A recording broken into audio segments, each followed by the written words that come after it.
15 de France, gros coup de tonnerre en vue. Alors qu'il semblait déterminé à mettre un terme à sa carrière internationale, Winnie Antonio est finalement revenu sur sa décision et devrait poursuivre son histoire avec le 15 de France. Il est acté depuis mercredi que les Bleus devront faire sans leur capitaine lors du prochain tournoi. Comme pressenti depuis plusieurs mois, le capitaine tricolore a en effet décidé de participer au tournoi olympique avec l'équipe de France de rugby à 7 et entamera sa préparation en janvier. Mais le demi de mêlée toulousain pourrait être le seul joueur parmi les titulaires qui sont tombés face à l'Afrique du Sud en quart de finale de la Coupe du Monde à manquer à l'appel.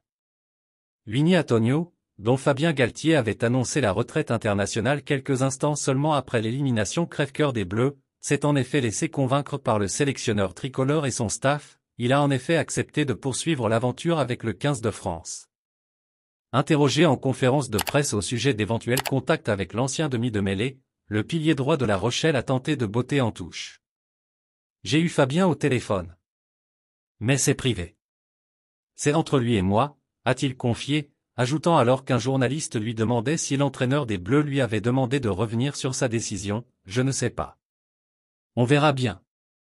Un manque de réservoir au poste de pilier droit. Mais à en croire l'équipe, sa décision est déjà prise et malgré ses 33 ans, le natif de Nouvelle-Zélande est prêt à repartir au combat pour 1, voire 2 ans. Le temps pour Fabien Galtier de lui trouver un successeur.